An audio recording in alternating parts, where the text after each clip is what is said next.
Good morning બાળકો, જય Shri Krishna. Kalrav model school YouTube ચેનલમાં આપનું હાર્દિક સ્વાગત છે. કેમ છો બધા? મજામાં છો ને? તો ચાલો આજે ધોરણ 7 માં કયો વિષય આવશે? તો કે સામાજિક વિજ્ઞાન, જેમાં આપણે નવો પાઠ શરૂ કરવાનો છે, જેનું નામ છે સંચાર માધ્યમ અને જાહેરાત. જેમાં જાહેરાતનો તમને થોડો ઘણો અનુભવ હશે કે જાહેરાત એટલે શું, પણ સંચાર માધ્યમ તમારા માટે એક નવો શબ્દ છે. પણ તમે એની વ્યાખ્યા સાંભળશો, થોડી એવી માહિતી સાંભળશો તો તેના ઉપરથી તમને ખ્યાલ આવી જશે કે સંચાર માધ્યમ એટલે શું. તો સંચાર માધ્યમની મેં અહીંયા વ્યાખ્યા લખેલી છે કે એને કઈ રીતના ઓળખવા માટે કે એને શું કહેવાય તો કે એક સ્થળેથી બીજા સ્થળે માહિતી અથવા સંદેશો મોકલવો અથવા પ્રાપ્ત કરવો એટલે કે મેળવવો. આ જે વિસ્તૃત વ્યવસ્થા એટલે કે કેવી વ્યવસ્થા, આ એક લાંબી પ્રોસેસ છે. તો આ વિસ્તૃત વ્યવસ્થાને શું કહેવાય છે તો કે સંચાર માધ્યમ. એટલે કે એક સ્થળેથી બીજા સ્થળે માહિતી અથવા કોઈ પણ પ્રકારનો સંદેશો મોકલવાનો અથવા તેના દ્વારા આપણે મેળવવાનો. આ જે લાંબી પ્રોસેસ, આ જે વિસ્તૃત વ્યવસ્થા છે એને શું કહેવાય છે તો કે સંચાર માધ્યમ. હવે જો પાઠ્યપુસ્તકમાં પેજ નંબર 108, જેમાં આપણે આ પાઠની શરૂઆત કરીએ. પાઠ નંબર 17 સંચાર માધ્યમ અને જાહેરાત. તો જુઓ, આપણે જાણીએ છીએ કે માનવી એક વિચારશીલ સામાજિક પ્રાણી છે. બુદ્ધિ એને મળેલી સૌથી મહત્વની ભેટ છે. મનુષ્ય જ્યારે ભય, સુખ, દુઃખ આવા વગેરે પ્રકારના ભાવ અનુભવે છે ત્યારે એને વ્યક્ત પણ કરે છે, બીજા સમક્ષ તેને રજૂઆત પણ કરે છે. તે પોતાનું સુખ બીજાઓને વહેંચીને સુખમાં વધારો કરે છે, જ્યારે દુઃખને વહેંચીને દુઃખ કેવું કરે છે, હળવું કરે છે. હવે આમાં મનુષ્યની વાત કરવામાં આવી છે. પહેલા તો શું કીધું છે કે મનુષ્ય એક પ્રાણી છે, પણ એ પ્રાણી કેવું તો કે વિચારશીલ, એટલે કે એની પાસે વિચારવાની શક્તિ છે. બીજું, એને શેની ભેટ મળેલી છે તો કે બુદ્ધિની ભેટ મળેલી છે. તે એક પ્રકારનો ડર અનુભવ કરે છે, સુખ અનુભવ કરે છે, દુઃખ પણ અનુભવ કરે છે. અને સમય જતાં આ સુખ, દુઃખ અને આ ડર બીજા સમક્ષ વ્યક્ત રજૂ પણ કરે છે. પોતાનું સુખ બીજાને વહેંચીને એ સુખમાં શું કરે છે, વધારો કરે છે. અને પોતાની ઉપર જે દુઃખ આવેલું છે એટલે કે જે ખરાબ સમય આવેલો છે એ બીજા સાથે વહેંચીને પોતાનું દુઃખ કેવું કરે છે, હળવું કરે છે. હવે જુઓ બીજો પેરેગ્રાફ. એક સ્થળેથી બીજા સ્થળે માહિતી અથવા સંદેશો મોકલવો કે પ્રાપ્ત કરવો, આ જે વિસ્તૃત વ્યવસ્થા છે એને શું કહેવાય છે, સંચાર તંત્ર અથવા સંચાર માધ્યમ. જે મેં તમને બોર્ડ ઉપર હમણાં વ્યાખ્યા સમજાવી તે. તો કે પહેલાના સમયમાં સંદેશો અથવા માહિતી બીજા સમક્ષ કઈ રીતના રજૂઆત કરવામાં આવતી, એટલે કે બીજાને કઈ રીતે મોકલવામાં આવતી. અત્યારના સમય પ્રમાણે જોઈએ તો કે આપણે ફોન દ્વારા, ઈમેલ દ્વારા, એવી ઘણી બધી પોસ્ટ ઓફિસ છે, એવી ઘણી બધી સુવિધાઓ ઉપલબ્ધ છે, એના દ્વારા આપણે સંદેશો અથવા માહિતી મોકલીએ છીએ.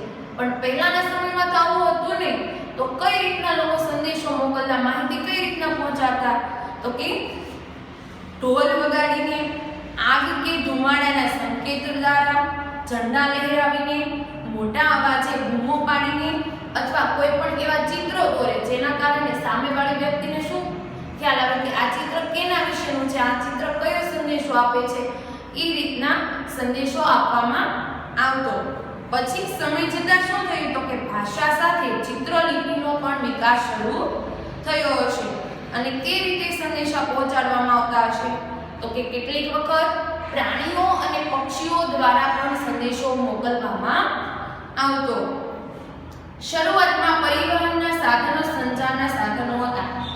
આ હતી પ્રાચીન સમયની સુવિધાઓ કે કોઈને સંદેશો મોકલવો હોય તો કઈ રીતના મોકલાવતા તો કે ઢોલ વગાડીને, ત્યાર પછી ધુમાડા, આગનો સંકેત દ્વારા, પછી ઝંડો લહેરાવતા, તો કે મોટા અવાજે બૂમો પાડીને. આ મોટા અવાજે બૂમો પાડવી વળી આ હજી સુવિધા આપણે ગામડામાં જોવા મળે છે. ગામમાં કોઈ પણ સમારંભ એટલે કે કોઈ પણ ફંક્શન હોય, એવું કંઈ આયોજન કરવામાં આવ્યું હોય તો આખા ગામને જમણવારનો સંદેશો આપવો હોય તો કઈ રીતના કરે તો કોઈ એક વ્યક્તિને રાખવામાં આવેલો હોય છે જે ઢોલ લઈને શેરીએ શેરીએ જાય છે અને એ સંદેશો આપે છે કે આજે રાતનું ભોજન અથવા આજે બપોરનું ભોજન આ જગ્યાએ લીધા પર લેવાનો છે. ઘરે ઘરે કહેવા જાય તો એમાં ઘણો સમય લાગે, તો આ એક પ્રકારની સુવિધા હતી કે લોકોને આ રીતના સંદેશો પહોંચાડવામાં આવતો. પછી કેટલીક વાર પ્રાણીઓ અને પક્ષીઓ દ્વારા પણ સંદેશો પહોંચાડવામાં આવતો. પછી જેમ જેમ સમય ગયો એમ પરિવહનના સાધનો જ એક સંચારનું માધ્યમ હતું. ત્યાર પછી સમય જતા એટલે કે હાલનો સમય તો કે printing press, post office, telephone, mobile phone, fax, ઉપગ્રહો અને ઇન્ટરનેટ દ્વારા આ જે સંચાર, આ જે સંદેશા વ્યવહાર છે એની સુવિધા કેવી બની છે? ખૂબ જ ઝડપી અને સરળ બની છે.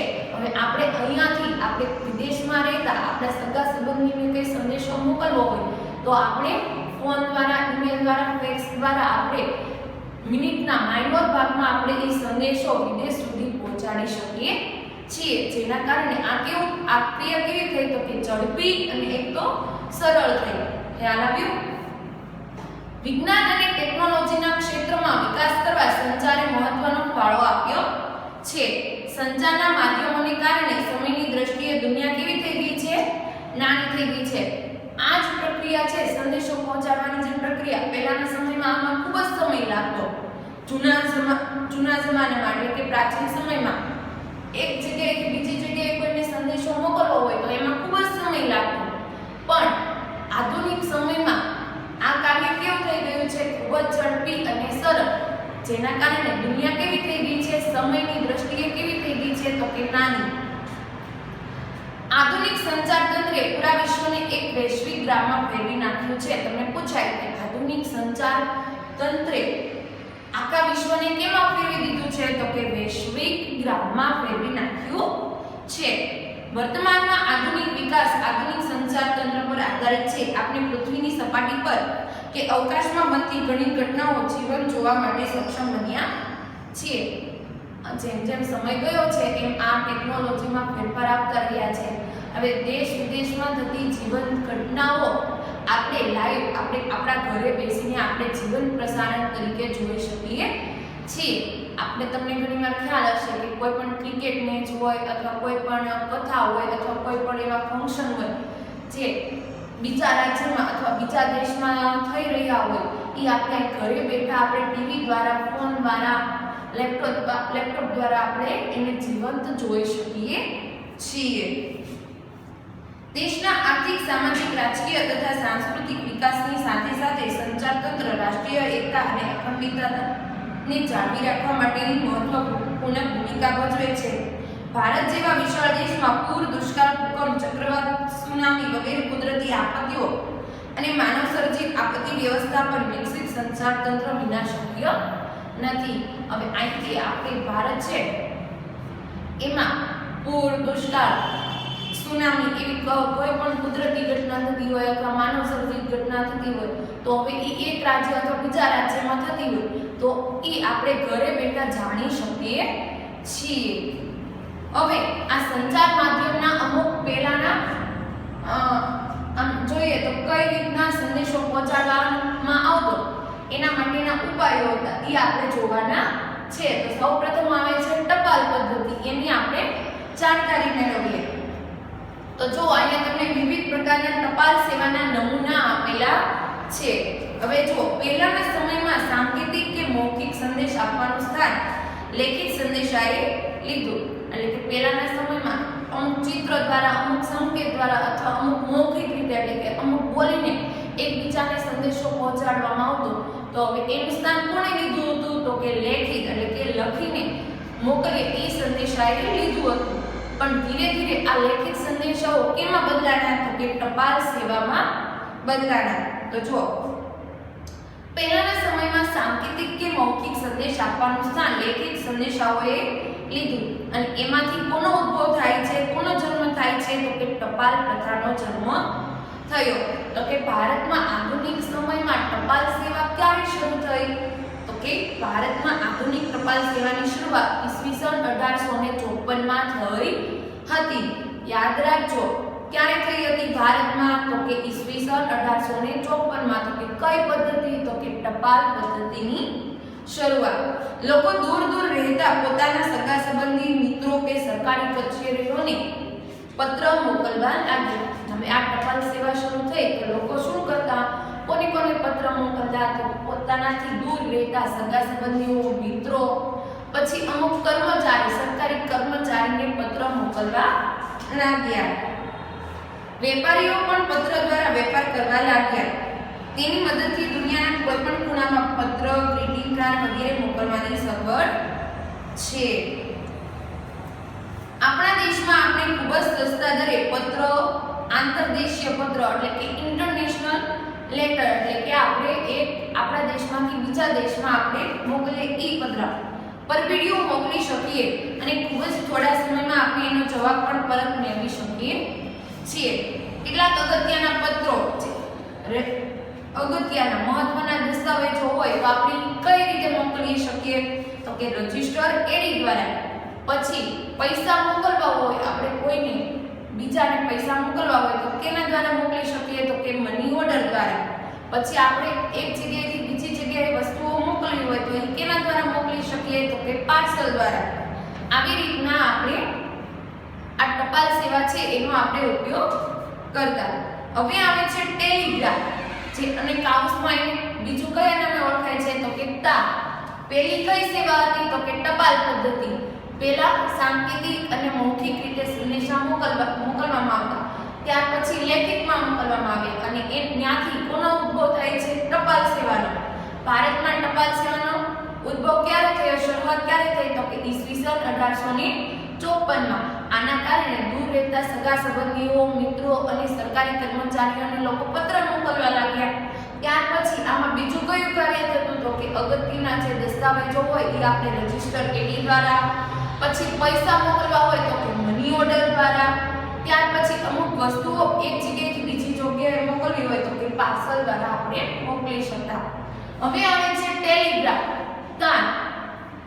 ટેલિગ્રામની શોધ ઈસવીસન 1850માં કરવામાં આવી હતી. તમને સવાલ પૂછાય કે ટેલિગ્રામની શોધ ક્યારે કરવામાં આવી હતી, તો કે ઈસવીસન 1850માં. ભારતમાં ટેલિગ્રામ સેવા સૌપ્રથમ કોલકાતા અને ડાયમંડ હાર્બર વચ્ચે શરૂ થઈ હતી. તમને પૂછાય કે ભારતમાં ટેલિગ્રામ એટલે કે તારની સેવા ક્યારે અને કોની વચ્ચે થઈ હતી, તો કે ભારતમાં ટેલિગ્રામની સેવા ઈસવીસન 1850માં કોલકાતા અને ડાયમંડ હાર્બર વચ્ચે થઈ હતી. ટેલિગ્રામ દ્વારા આપણે શું કરી શકીએ, તો કે ટેલિગ્રામ દ્વારા નાના સંદેશાઓ એક સ્થળેથી બીજા સ્થળે આપણે ઝડપી મોકલી શકીએ છીએ. આ પછી તેમાં એક્સપ્રેસ તારની સુવિધા આવી, જેનો ખર્ચ કેવો હતો, તો કે વધારે હતો. આ સંદેશો તરત જ વ્યક્તિને મળી જતો. તમને પૂછાય ટેલિગ્રામ કઈ રીતે આપણને ઉપયોગી હતું, તો કે નાના સંદેશાઓ એક સ્થળેથી બીજી જગ્યાએ આપણે ઝડપી મોકલી શકતા. ત્યાર પછી આમાં એક નવા તારની શરૂઆત કરવામાં આવી, જેનું નામ શું હતું, એક્સપ્રેસ તાર. પણ આનો ખર્ચો કેવો હતો, વધારે હતો. આ સંદેશા તરત જ સામેવાળી વ્યક્તિને મળી જતા. આ સુવિધા ભારતમાં 13 જુલાઈ 2003માં બંધ કરી દેવામાં આવી છે. ટેલિગ્રામની સેવા ભારતમાં 13 જુલાઈ 2003માં બંધ કરી દેવામાં આવી છે. જો અહીંયા ટેલિગ્રામ મશીન અને ટેલિગ્રામ કેવો હોય, પત્ર કેવો હોય, એ બંનેના ફોટા આપેલા છે. હવે આવે છે પુસ્તકો. પુસ્તકો જ્ઞાનનો ભંડાર છે. પુસ્તકો એક પેઢીનું જ્ઞાન, એના વિચારો, એની સિદ્ધિઓ વગેરે બીજી પેઢી સુધી પહોંચાડવાનું કાર્ય કરે છે. પુસ્તકો એ શું છે, તો કે જ્ઞાનનો ભંડાર. એનું કાર્ય શું છે, તો કે એક પેઢીનું જ્ઞાન, એના વિચારો, એની સિદ્ધિઓ બીજી પેઢી સુધી પહોંચાડવાનું કાર્ય કરે છે. આપણે સામાજિક વિજ્ઞાન છે, એવા ઘણા બધા પુસ્તકો છે જેમાં તમે ઇતિહાસને લગતા પાઠ ને કાવ્ય ને એવું તમે શીખતા હશો, ભણતા હશો. તો એના દ્વારા તમને શું ખ્યાલ આવે કે આપણી જે આગળની પેઢી હતી એને એના સમયમાં કેવા કાર્ય કર્યા છે, કેવી સિદ્ધિઓ પ્રાપ્ત કરી છે, એ આપણે એના દ્વારા જાણી શકીએ છીએ. પુસ્તકો જ્ઞાન અને માહિતીનો પ્રચાર અને પ્રસાર કરે છે. હાલના સમયમાં વિદ્યાર્થીઓને સ્પર્ધાત્મક પરીક્ષાઓમાંથી પસાર થવાનું હોય છે. આ પરીક્ષાલક્ષી માહિતી પ્રાપ્ત કરવા માટે પુસ્તકો કેવા છે, સહાયક બની રહે છે. વર્તમાન સમયમાં ઈ-બુકનું ચલણ વધ્યું છે. હવે વર્તમાન પત્ર, આની પછીનો ટેલિવિઝન, મોબાઈલ ફોન. હવે એ આપણે આગળના વિડીયોમાં જોઈશું. હવે આને લગતું જે હોમવર્ક છે એ હું તમને ફોટા દ્વારા મોકલીશ, જે તમારે સમાજની પાકી બુકમાં સારા અક્ષરે લખી અને પાકું કરવાનું રહેશે. જય શ્રી કૃષ્ણ.